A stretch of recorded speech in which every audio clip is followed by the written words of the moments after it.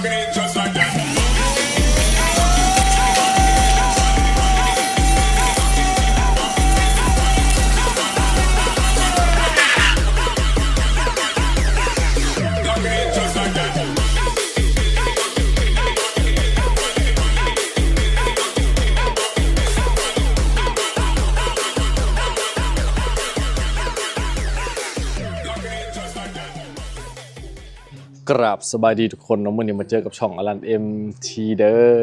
อมื้อนี้เขาได้ลูกค้าอีกแล้วเนาะทุกคนเนาะก็คือลูกค้าทางพุ่นแหละเนื้อสุดของประเทศลาวเนาะทุกคนเนาะมื้อนี้เฮาก็สิมาเบิ่งโครงรถคร่าวๆเนาะเฮากำลังสิเฮ็ดรถไฟฟ้าอีกคันนึงนะเป็นรถ Kick EV อีกแล้วเนาะคันที่3ของประเทศเนาะพาทุกคนมาเบิ่งตอนนี้เฮาได้มั่งรถมั่งล่างอะไรก็สิเกียมเก็บซอกเก็บสีเนาะแล้วก็เดี๋ยวนี้สั่งเครื่องไปแล้วงบประมาณลูกค้าให้มากับทวิตกับประมาณ 30,000 แล้วก็เห็นของแต่งแล้วก็จิ้มนั่นจิ้มนี่แล้วก็เลือกไปเลือกมาก็บ้านปลายเนาะให้เฮ็ดกับบ้านปลายทุกคนเนาะจบเจ็บแต่จบเนาะแต่ว่ายังบ่จบเรื่องแบตเตอรี่แล้วเพิ่นใช้เป็นตัวก่อกดทุกคนเนาะสเปคตัวนี้แม่นแบต72 20 แอมป์ตะกั่วกดเนาะแบบของอันนั้นนั่นแหละแต่ว่าคันนี้จะพิเศษนึงก็คือมันจะใส่เป็นมอเตอร์ QS เวอร์ชัน6เนาะแล้วก็มีฟ้าพร้อมรถคันนี้จะแต่งเป็นโทนสีม่วงทุกคนเดี๋ยวเราจะขึ้นหูให้เบิ่งว่าม่วงแบบใดมาทุกคนมาเบิ่งว่าเฮามากแต่เมื่อคืนนี้แล้วเนาะนี่เหลือแต่โครงเหลือแค่นี้ตอนนี้เรากำลังจะทำการเก็บสีเนาะทุกคนเก็บสีโครงบอนใดที่เป็นเหมี่ยงเป็นยังเราจะคัดออกเลยครับพ่นสีเนาะเพื่อให้มันยืดอายุการใช้งานไปได้หลายปีเนาะนี่เป็นบักขี้เหมี่ยงยังต่างๆเขาล้างแต่เมื่อคืนแล้วตากแดดไว้แล้วเขาจะพ่นสีเก็บเนาะบ่ได้เป็นเหมี่ยงเขาจะคัดออกแล้วก็พ่นสีทับเสื้อตัวเก่าบ่ได้ใส่เนาะสวิตว่าสิเฮ็ดสีเอาเองว่ะเดี๋ยวพอดีลูกค้าเพิ่นจิ้มออปชั่นเข้าไปตื่มเนาะก็เลยว่าสีสั่งเสื้อใหม่เพิ่นเลยสั่งเป็นชุดสีใหม่เลยเนาะอันนี้จะเป็นตัวเก่านะชุดสีเก่าฮักบ่ได้แตกบ่ได้ฮักเด้เก็บไว้ให้อีป้าเนาะเก็บไว้ใส่เป็นอะไรเฮ็ดสีเก็บไว้เนาะคันนี้จะเป็นสีม่วงทุกคนเป็นสีม่วงแก้วแม็กกับสีม่วงแม็กหน้าก็แต่งได้คันนี้ได้แม็กหน้าแต่งฟ้าหลังก็ม่วงฟ้าหน้าแม็กหน้าก็ม่วงรถก็ม่วงแต่ว่าชกจะเป็นสีฟ้าเนาะเป็นม่วงฟ้าออกสีสไตล์แบบว่าไทเทเนียมเนาะมันจะเป็นสีแบบม่วงฟ้าอะไรกันจังม่วงฟ้าแดงเนาะมีเฉด3สีนี่แหละแต่ว่าจะเน้นม่วงลายกว่านะทุกคนเนาะตอนนี้เราได้สั่งเครื่องไปแล้วเนาะเบิด 20,000 กว่าบาทเนาะตอนนี้เรากำลังสิพากันตัดหลอกตัดเล็กแล้วก็สิเฮ็ดอาร์มเนาะเพิ่นเลือกเป็นอาร์มยาวเนาะเฮ็ดเป็นทรงยาวนี่ก็คือตัวนี้แหละตัวนี้พอเฮาเฮ็ดไว้แล้วขึ้นโครงไว้แต่ว่าเฮายังสิได้แก้อยู่สิได้ตัดออกมาเบิดตัวนี้หาได้แล้วแต่ตัวนี้บ่ได้ตัดตัวนี้ออกมันก็สิเอาตัวนี้ไว้มีแต่เปลี่ยนตัวนี้เนาะเพิ่นใช้เหล็กสากมันทำน้ำหนักบ่ได้ตัวนี้เนาะเหล็กสากมันจะเปาะมันก็บ่ได้เปาะขนาดนั้นนะแต่ว่ามันใช้ระยะยาวมันบ่เหมาะเนาะก็เลยว่าจะเปลี่ยนใหม่แล้วก็ทางระยะตัวนี้คัดแล้วก็เฮ็ดสีคือที่ผ่านมาเลยเนาะทุกคนเนาะเครื่องของกระสังมาแล้วสปอกสเปรย์เก็บสีซินซอกซินซกเปลี่ยนให้มันเบิดซินซกหนาเนาะ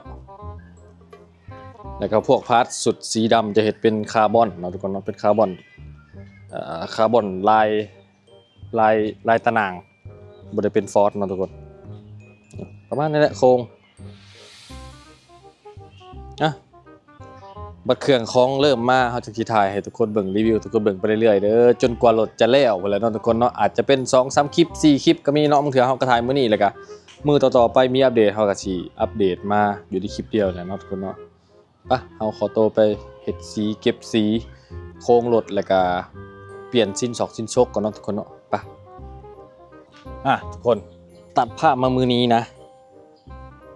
เค รื่องเขาก็มาฮอดแล้วเนาะทุกคนเนาะเดี๋ยวเราจะมาแกะให้ทุกคนเบิ่งเด้อยังมีเครื่องที่เราสั่งอยู่เนาะทุกคนเนาะก็คืออยู่ไทยอยู่จีนเนาะก็ว่ากันไปเนาะบ่ได้มียังล้อหมอกล้อแม็กที่ยังบ่ได้มากับฝาขวบมอเตอร์เนาะตัวที่เราสั่งมานี่ก็คือมาเบิ่งกันเนาะ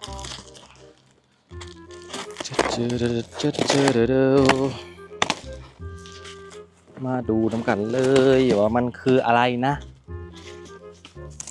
หอมมากอะมีแต่แก๊สอย่างแรกที่เปิดมาเห็นนะทุกคนกล่อง EM 100นะคันนี้บ่ได้ใส่150ทุกคนเพราะว่าตามสเปคลูกค้างบเพิ่นบ่หลายเพิ่นบ่เน้นความไวเพิ่นว่าเน้นสภาพรถให้มันออกมาสวยแล้วพอว่าซ่านเรื่องงามแล้วมันง่ายอยู่แล้วนี่โวทอย EM 100นะเห็นบ่อยู่ไกลโพดบ่เบิ่งเอากล่องมาใกล้ๆสำนีน่าจะพอดีนะทุกคนเนาะอย่างที่2ก็คือมีแฮนด์รถนะทุกคนแฮนด์เพราะว่าคันนี้จะจัดทรงแบบว่าคล้ายๆรถอันนั้นเนาะคล้ายๆรถไอ้โซยแต่ว่าจะแรงนะแต่ว่าจะแต่งเป็นสีม่วงเนาะทุกคนเนาะไม่ค่อยแรงเท่าไหร่แต่ว่าเป็นสีม่วงนะโอ้แกะหอมมาอันนี้น่าจะเป็นจอใหม่เนาะเอาไปปะมีดใช่ละคันนี้มีจอเข้มไม้3 ลักเนาะรุ่นธรรมดาประมาณ400-500 บาทเลย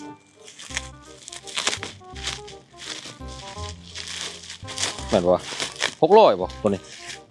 ก็ประมาณ600ไม่แพงนะ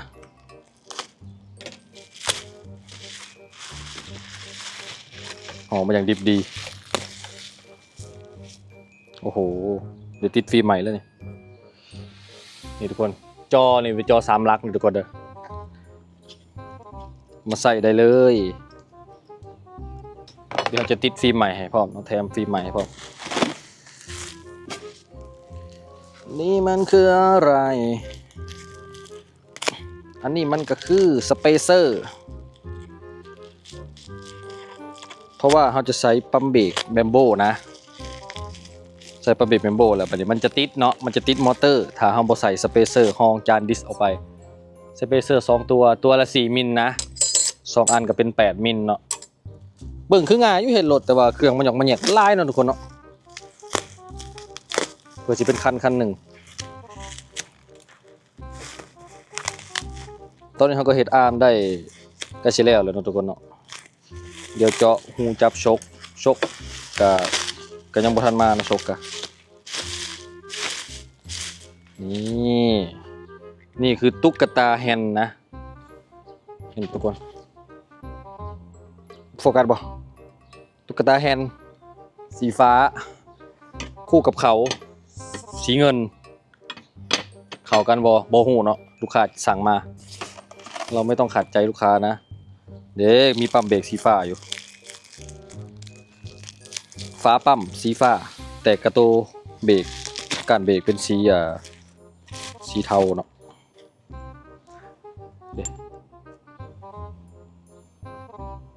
ปั๊มประมาณนี้เด็กก็เริ่มเห็นสีแล้วรถคันนี้จะเป็นสีม่วงฟ้าแล้วก็มีแดงแทรกนิดหน่อยนะทุกคนคือเขาบอกไปในแถวต้นคลิปนะเนาะ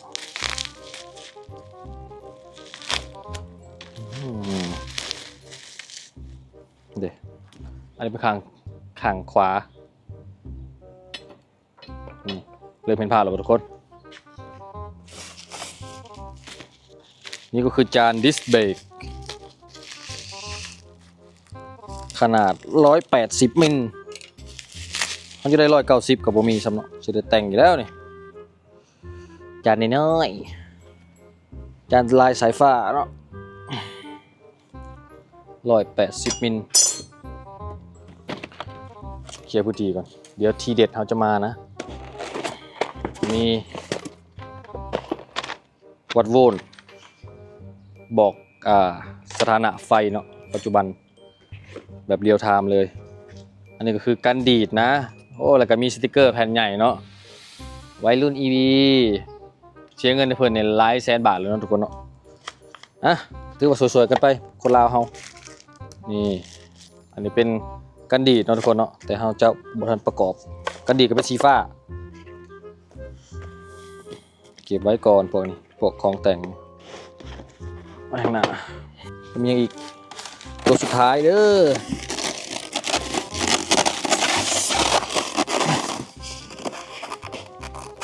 นี่คืออย่างสุดท้าย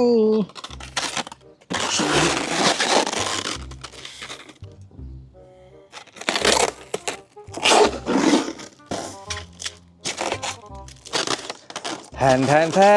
ยังแทนยังจอกนี่คือมันอยู่มันยากใช่ปะนี่ทุกคนมาเบิกตัวมันหยิบมันย่อยก่อนรถคันนี้จะเป็นคือเขาบอกเลยเนาะแบตตะกั่วกดเนาะ6 ลูก72 โวลต์เนาะอันนี้คือสติกเกอร์เทสลาเราจะเห็นรถคันนี้เป็นเทสลาเนาะเพราะว่าสีม่วงรถสีม่วงหัวจะเอาสติกเกอร์ยังใส่นี่ก็คือสายไฟ AWG เบอร์ 7นะทุกคน3 เมตรเพื่อเอามาเดินสายแบตเนาะเพราะว่ารถคันนี้จะทำความแรงความไวระดับหนึ่งเนาะสายตรงใหญ่ในจังหน่อยอันนี้คือสายของกล่อง EM100เนาะแล้วก็มีเบรกเกอร์จากหน่อยบ่วะเบรกเกอร์100 แอมป์ความไวรถนี่บ่ไวปานใดดอกประมาณ100เนาะบ่เกิน100อันนี้คือสายไฟเนาะเราจะมาเดินในตัวรถจับใส่สายขลอกคันเร่งปลั๊กเกียร์ปลั๊กเกียร์ไม้เนาะนั่นนู่นนี่แล้วก็มีสายปั๊มเบรกสายถักปั๊มเบรกเนาะหน้าหลัง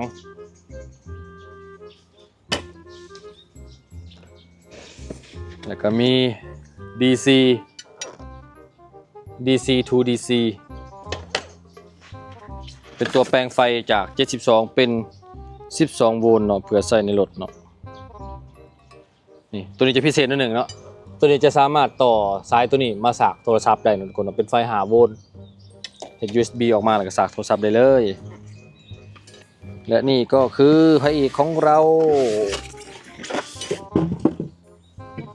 จึกมอเตอร์ QS 3,000 วัตต์เนาะแมนวอล QS เบิ่งก่อนแม่นแหละเดี๋ยวเขียนอยู่นี่ QS มอเตอร์ตัวนี้จะเป็น 3,000 วัตต์ V6 เนาะทุกคนเนาะโอ้เขาใส่มาในไลน์อันไหนนี่มันมีเขาใส่เนาะ V2 มันอยู่รถอันนั้นเนาะ V3 มันอยู่ในรถเฮาซูเมก V4 อยู่ในรถอ้ายเนาะไอโซยแล้วก็ V5 บ่เคยใส่เนาะอันนี้มาขามา V6 เลย V5 เขาอาจจะจัดอยู่แต่อาจจะเป็นพวกพุ่นแหละ5,000 วัตต์ผู้บอกหรือ 8,000 วัตต์พุ่นแหละอนาคตเอาเฉดอีกคันหนึ่งเด้เป็นของเขาเองดอกโอ้ตัวนี้พิเศษด้วยทุกคนมี2 ฮอเฉยๆมอเตอร์ตัวนี้สามารถเห็นความไวได้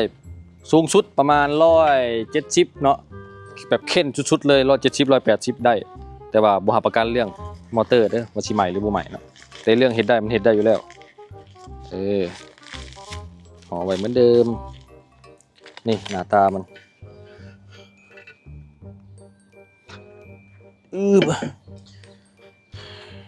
เขาก็ยังขี่สั่งฟ้ามันมาอยู่นะทุกคนเนาะมันจะมีฟ้าสีม่วงใส่อยู่นี่มันจะเท่เลยถือว่าเครื่องกับประมาณนี้เนาะทุกคนเนาะอัปเดตมื้อนี้แล้วก็เดี๋ยวจะพาไปเบิ่งอาร์มบ่พาไปเบิ่งดอกให้มันแล้วก่อนเนาะยัดลงคืน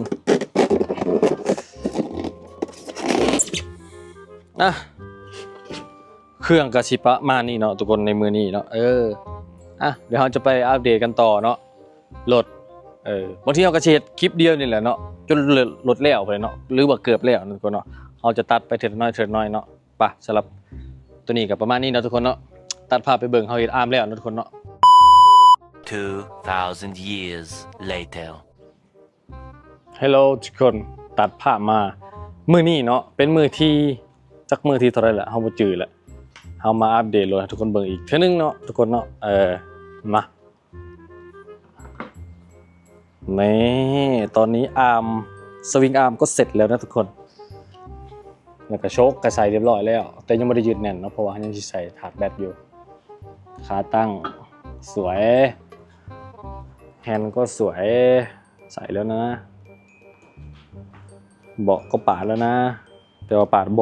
บบางแห้งเนาะทุกคนเนาะยังหนาอยู่มอเตอร์ก็จับแล้วนะสภาพสวิงอาร์มเนาะยาวๆเลยจับนำทองนำเทียงเนาะเห็นหมดทุกคน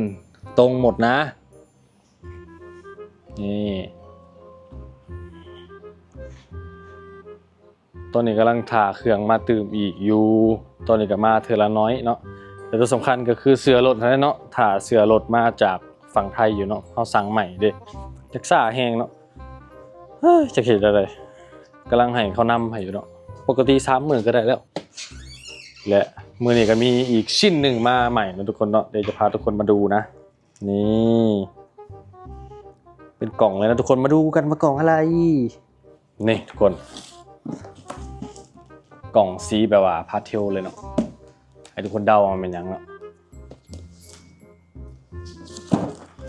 ดูนี่ทุกคนเราจะมาแกะให้ทุกคนดูนะว่ามีอะไรบ้าง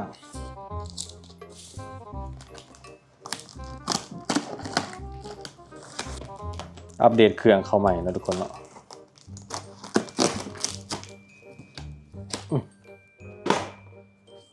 แทนสิ่งแรกนะนี่คือเครื่องสากนะทุกคนเนาะ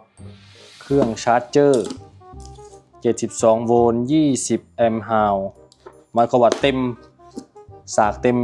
ซาวแอมป์แล้วมันจะตัดนะทุกคนเนาะกระแสต่อเนื่องนี่เป็นรุ่นนี้วะจ่ายกำลังไฟอยู่ที่260วัตต์สาก3แอมป์นะทุกคนเนาะนี่แต่แบตของบทันซื้อเนาะซื้อตำลังตัวแบตนี่พระเอกเขามาเป็นกล่องไปดีเลยเก็บดูกันติดมาดีเถอะวะ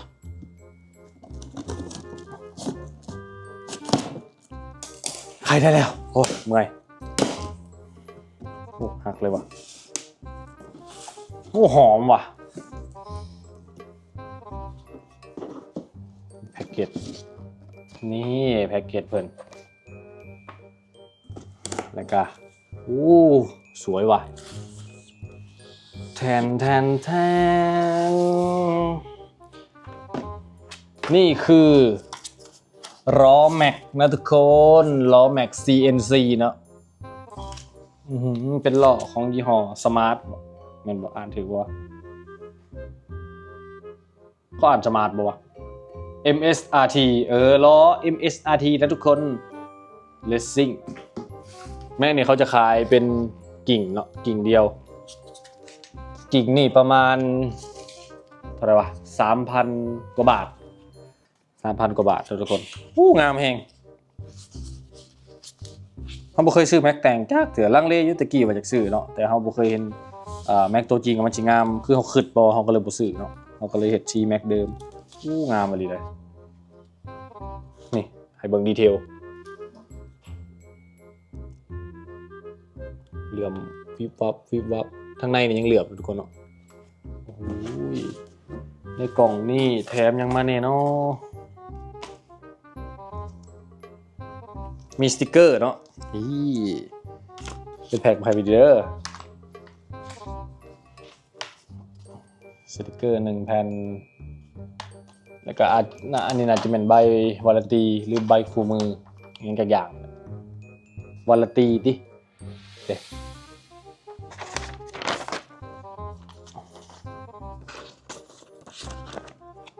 แล้วก็มีอย่างนี้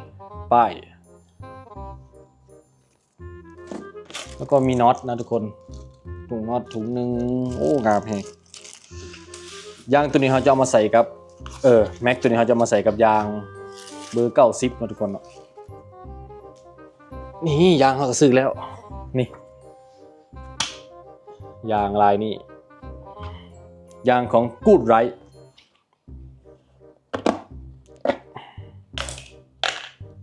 ใส่จังไดบอกให้มันสีโป่งทุกคนเนาะ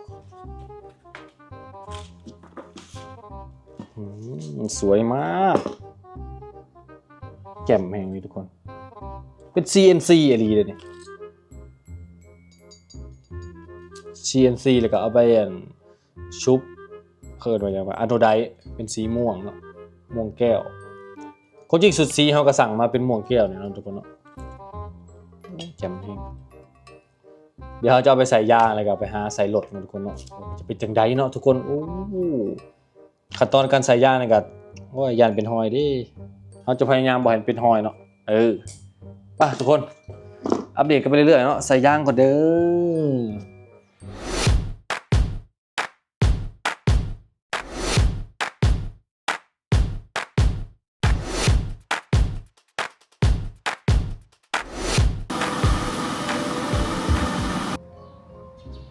สบายดีทุกคนเนาะ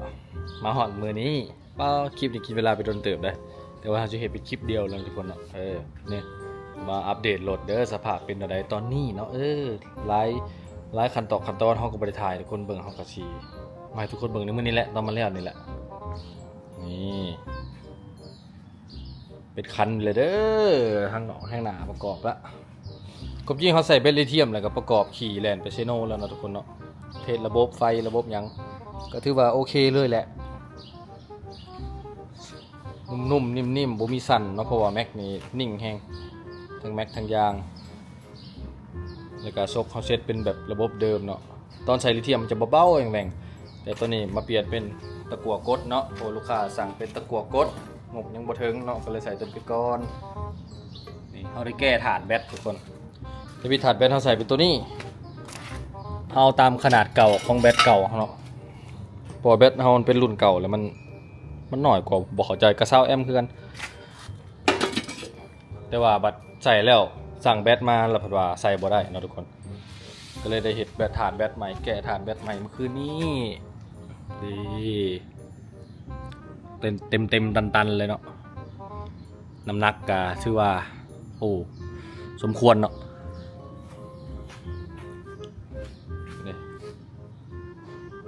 พอดีแน่นนุ่มๆเลยเนาะทุกคนเนาะถาดแบตใหญ่ขึ้นกะมันก็สิไก่ชกน้อยนึงเด้ระบบบอกระบบเบรกได้เรียบร้อยนะทุกคนเนาะคือว่าสวยงามตามท้องเรื่องแล้วนี่ก็คือกล่องเนาะแกะออกเพื่อจะแก้ถาดแบตเนาะจอเข็มหมอกเข็มไม้มีครบเด้อไฟเดย์ไลท์ก็มีนะไฟเลี้ยวเบิกไม้ใส่ปีกคือคันเทาเขาเลยนะทุกคนเด็เสือนี่เป็นฟิล์มคาร์บอนนะทุกคน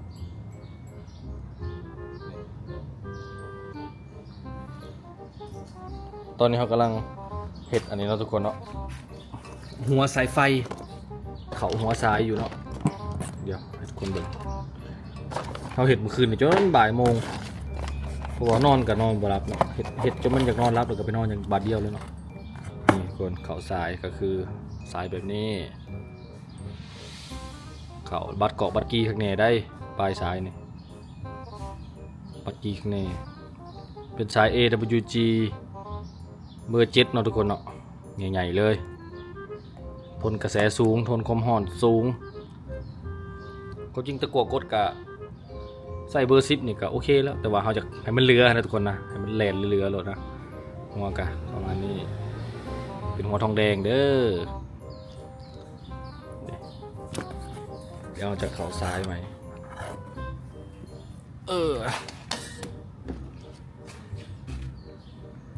นี่เบรกเกอร์100 แอมป์รถนี้เน้นใช้งานทุกคนเนาะเขาแล่นไฟนี่เส้นเดียวเลยนี่เอาเส้นเดียวนี่แล่นเบิดคันเลยไฟท้ายไฟหน้าระบบไฟบอกไฟเบรกยังอยู่ในสายเส้นเดียวนี่เนาะมันเป็นสายสำเร็จรูปของรถถีบนะทุกคนเนาะเอามาเดินมันจะง่ายสุดประหยัดเวลาไปหลายเติบเนาะคันเขาเดินใหม่นี่ห่วยเรียกว่าเกือบทิศหนึ่งก็ได้เผื่อคิดเผื่อยังเนาะแต่อันนี้ก็เขาก็เฮ็ดมาหลายคันแล้วเขาก็โอเคละตัวนี้ถือว่าง่ายสุดระบบไฟก็เส้นเดียวเลยบ่มีหยังหนุ่งยากเนาะทุกคนเนาะลดการเกิดการช็อตเนาะทุกคนเนาะเพราะว่ามันเป็นเส้นเดียวไปเลยเด้เส้นสายไฟเท่ามาตรฐานมาเส้นเดียวเลยเขามีแต่มาเฮ็ดเอาทางหน้านี่มาจุกจิกหน่อยนึงลุยน้ำได้เนาะเพราะว่าเขาจัดการเรื่องระบบยิงกาวใส่หัวปลั๊กเนี่ยอันนี้จะเป็นปลั๊กสวิตช์คันเร่งเนาะสวิตช์ขาตั้งน้ำถือบ่เป็นยังเนาะบ่เป็นยังทาบ่ไปจุ่มน้ำเนาะจุ่มน้ำจนเครื่องคันมันก็ห่วยรถยังก็สิบ่รอดกันแล้วทุกคนเนาะเดี๋ยวก็ลุยได้เนาะทุกคนเนาะถ้าเครื่องตีนนี่ลุยได้บ่มีปัญหาหยังเพราะว่าทางกล้องนี่บ่มีสายสายไฟหยังเนาะมีแต่สายเส้นเดียวคือเว้านี่แหละ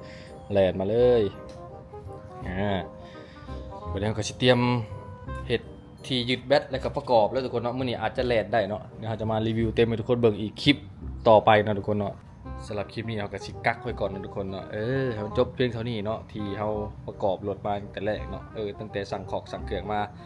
คลิปต่อไปจะเป็นการรีวิวรถเต็มเลยเนาะทุกคนเนาะมามีนาเนกระบบการขับขี่เป็นอะไรเนาะแล้วเราจะส่งเนาะลูกค้าเฮาอยู่ทางบ่อแก้วเขาจะไปเว้าเรื่องผู้ใดคนส่งได้จะหับเนาะหรือว่ารถเมย์บ่รถเมย์มันจะหลายต่อเนาะเบิ่งก่อนเนาะตามตัวจริงสำหรับคลิปนี้ก็สิได้จบไปเพียงเท่านี้เนาะทุกคนเนาะขั้นตอนการเฮ็ดรถไฟฟ้าคลิกไฟฟ้านะขั้นที่3ของประเทศสำหรับคลิปนี้ก็สิจบไปเพียงเท่านี้แล้วทุกคนเนาะฝากคนกดไลค์กด Subscribe ส่องอลัด MT เด้อห่างหายหน้าหายตาไปก็จะเผาลืมเขาได้ทุกคนเนาะเมียเฮาก็ลงคลิปอยู่แล้วก็เฮาก็ไปเคลื่อนไหวทางเฟซส่วนไลน์เนาะถ้าไปติดตามในเฟซก็จะเห็นอยู่เนาะว่าเฮาค่าเฮ็ดรถแน่ค่าแลนเวียกให้พอแน่เนาะประมาณนี้ทุกคนเนาะสำหรับคลิปนี้ก็บ๊ายบายเด้อ